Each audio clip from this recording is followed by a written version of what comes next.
The Bible is a book of stories. It tells us about people, it tells us about their lives, it tells us about their relationship with God. These stories are old. They come from a different time and place. We need to understand this context. It helps us see the connections between people. We can see how their stories are still relevant today. The Bible does not talk about race the way we do now. It talks about people and their families. It talks about their history. It talks about their cultures. It talks about their faith. When we read the Bible, we need to remember this. These stories are not about modern ideas of race. They are about something deeper. They're about our shared humanity. The Bible speaks of a time long ago. It speaks of kingdoms and empires. It speaks of people on the move. It speaks of journeys and encounters. In these stories, we find connections between Jewish people and people of African descent. These connections are important. They teach us about our shared history. They teach us about God's love for all people. The Queen of Sheba is a fascinating figure. She is mentioned in the Hebrew Bible. She is mentioned in the Quran. She is a symbol of wisdom and power. She traveled a great distance. She wanted to meet King Solomon. She had heard of his wisdom. She wanted to see it for herself. The Queen of Sheba brought gifts for Solomon. She brought gold and spices. She brought precious stones. She asked him questions. She tested his wisdom. Solomon answered all her questions. He impressed her with his knowledge. The story of the Queen of Sheba shows us something important. It shows us that wisdom can be found in unexpected places. It shows us that people from different cultures can learn from each other. Some scholars believe that Sheba was in Africa. If this is true, it adds another layer to the story.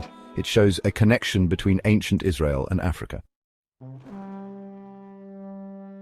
Cush is a land mentioned many times in the Bible. It was a powerful kingdom. It was known for its wealth. It was known for its military strength.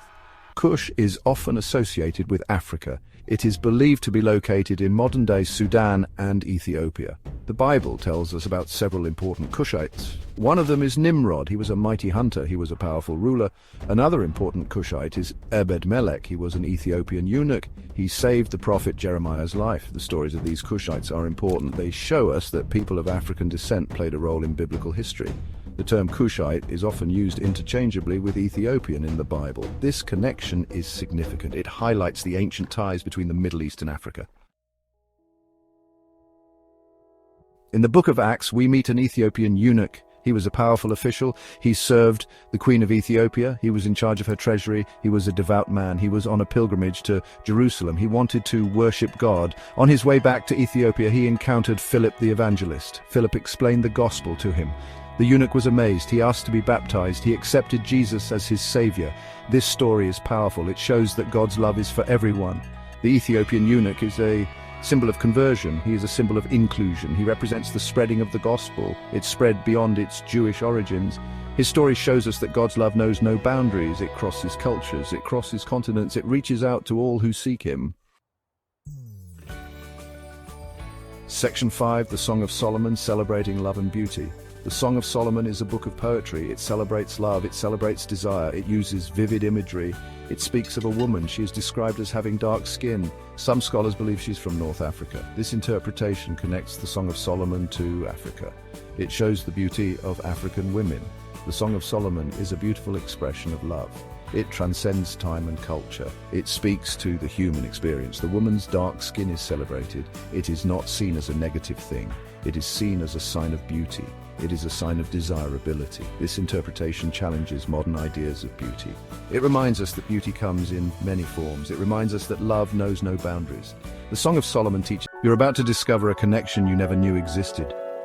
Yemi Adesina's shared histories comparing Jewish and African diaspora reveals unexpected links between two enduring communities. From ancient dispersals to modern-day resilience, this book uncovers threads of history, culture, and shared struggle. Join the journey and uncover the deep connections that bind us all. Like, subscribe, and share to spread the word. Available now on Amazon UK.